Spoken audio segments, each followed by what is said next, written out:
Emang harus diakui, semenjak menjadi satu-satunya wakil ASEAN yang tersisa di babak round 3, bahkan mampu bersaing di grup C dengan tim-tim langganan Piala Dunia, membuat timnas Indonesia terus mendapatkan banyak sorotan, terutama dari para rival mereka di ASEAN. Hal itu juga lantaran penurunan performa yang ditunjukkan Thailand maupun Vietnam yang sebelumnya dianggap sebagai dua tim teratas ASEAN. Nah, melihat hal tersebut, sebagian besar tim-tim ASEAN yang sedang berbenah macam Kamboja, Laos, Brunei, hingga Malaysia sama-sama menjadikan Indonesia sebagai percontohan, terutama soal bagaimana caranya meningkatkan kualitas level timnas dengan mencari para pemain keturunan terbaik di luar negeri. Selain itu, mereka juga mengerti kalau keberadaan Erick Thohir sebagai ketua umum dianggap sebagai langkah besar dari kemajuan sepak bola Indonesia. Karena bagaimanapun, reputasi Pak Erick yang semua orang tahulah gimana. Belum lagi soal kebijakan potong generasi yang dilakukan Coach Shin, dinilai adalah sebuah gebrakan baru untuk menciptakan fondasi tim nasional yang kuat di masa depan. Sesuatu yang pada akhirnya seolah menampar keras Thailand dan Vietnam, yang sekarang benar-benar hanya dianggap biasa saja, bahkan oleh tim-tim lain di ASEAN. Bahkan di Piala AFF 2024 ini, timnas Indonesia yang pakai skuad U22 tetap menjadi salah satu tim yang cukup diwaspadai dan diprediksi bakal lolos ke babak semifinal atau babak final. Lah, kok bisa? Yuk kita ulas selengkapnya.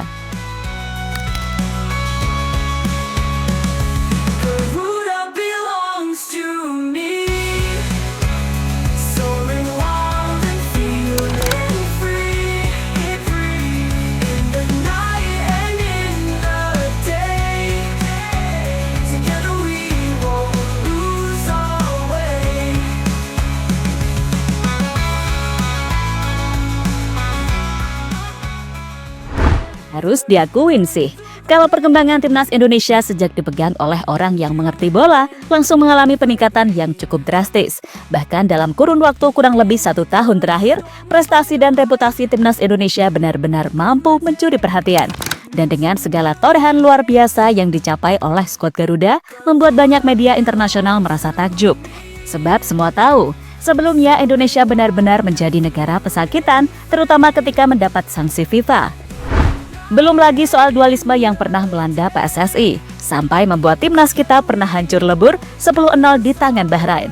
Atau di kualifikasi Piala Dunia 2022, ketika Indonesia beneran dibuat seperti badut oleh tim-tim sesama ASEAN macam Thailand, Vietnam, dan Malaysia di fase round 2. Namun layaknya sebuah seni kehidupan, keadaan kini pelan-pelan mulai membaik. Dan ya, timnas Indonesia menjadi seperti sekarang yang kita semua tahu seperti apa.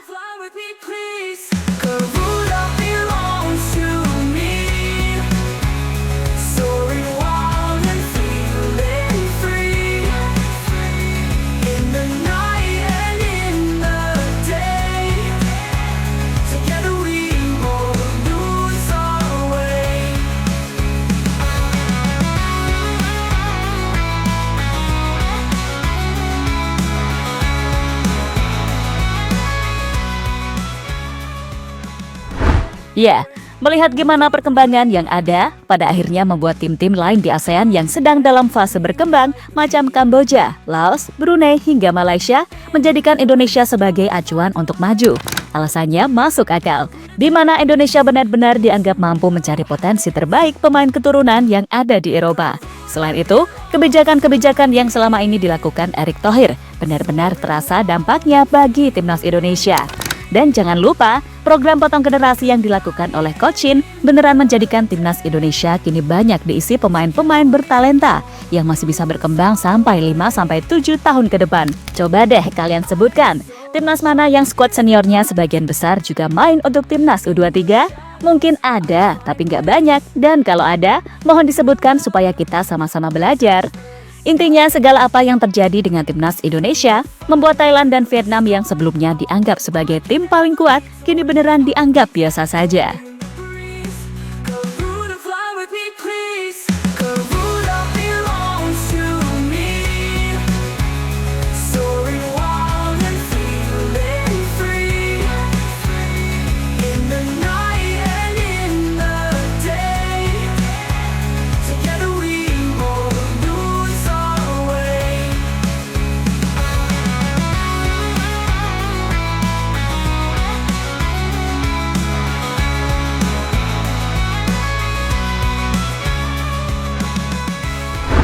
Bukti jika Indonesia jadi kiblat sepak bola ASEAN.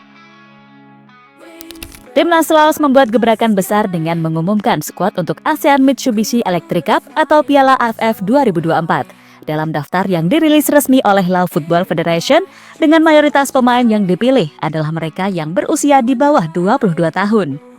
Sebanyak 15 dari 26 pemain yang dipanggil oleh pelatih Ha Hyok Chun berasal dari kategori U22, menjadikan tim ini salah satu yang termuda di turnamen regional tersebut. Keputusan ini menandai langkah strategis Laos untuk memprioritaskan pengembangan pemain muda dalam persaingan sepak bola Asia Tenggara. Pelatih Ha Hyok Chun menjadikan skuad muda sebagai tumpuan utama tim, dengan hanya menambahkan beberapa pemain senior untuk memberikan pengalaman dan stabilitas di lapangan. Pendekatan ini hanya menarik perhatian, tetapi juga memunculkan perbandingan dengan langkah serupa yang sebelumnya diambil oleh Timnas Indonesia. Timnas Indonesia di bawah arahan pelatih Sintayong telah dikonfirmasi lebih dahulu mempopulerkan strategi ini dengan menurunkan skuad mayoritas U22 di ajang Piala AFF 2024. Sebuah hal yang sekali lagi membuktikan kalau Timnas Indonesia ini menjadi salah satu kiblat sepak bola Asia Tenggara.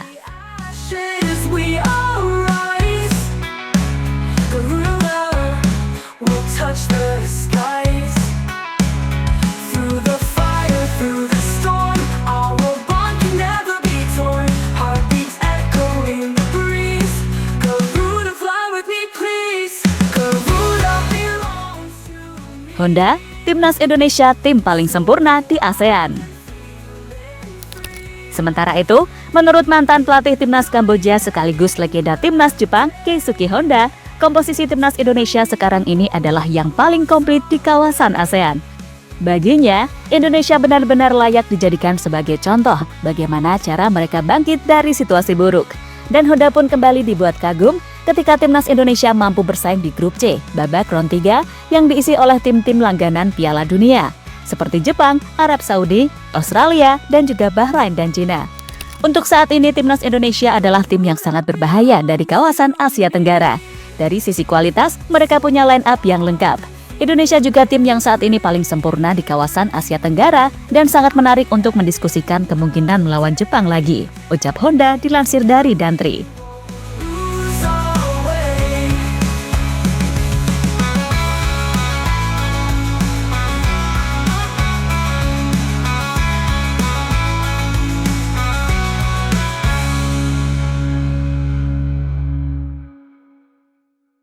Level Indonesia kini satu level di atas tim ASEAN.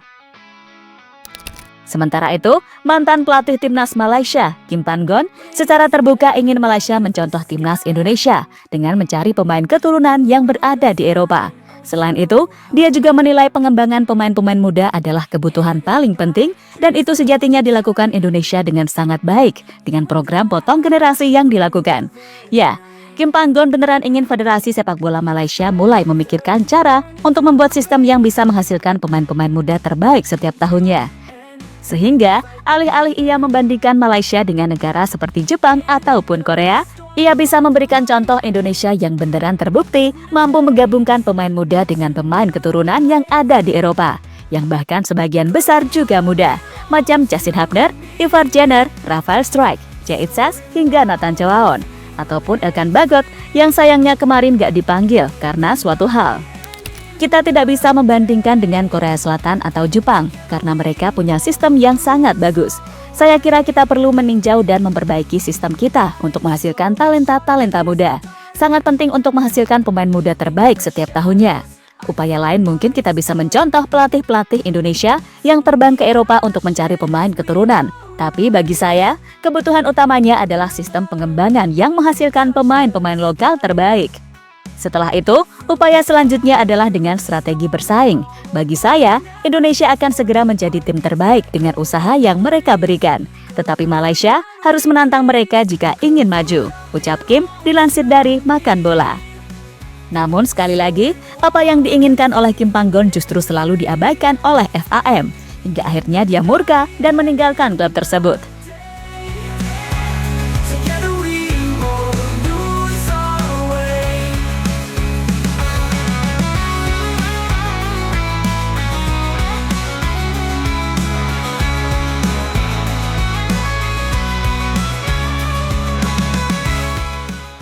Sementara itu, di sisi lain Timnas Indonesia baru saja menjalani uji coba melawan tim pelapis kedua Bali United.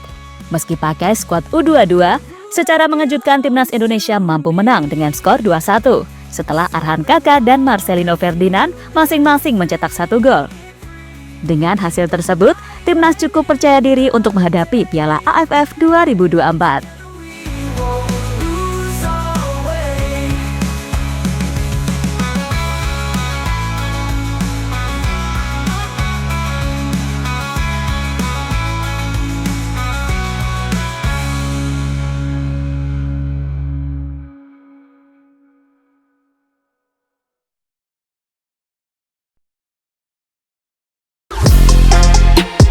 Halo, izin iklan sebentar ya guys. Jadikan ruangmu bernuansa Timnas. Temukan beragam poster dinding, sepak bola dan Timnas dengan desain menawan, kualitas premium dan harga yang tidak akan menguras kantong. Segera klik link Shopee di deskripsi video ini dan dukung Timnas dengan sepenuh hati. Mulai dari dinding rumahmu.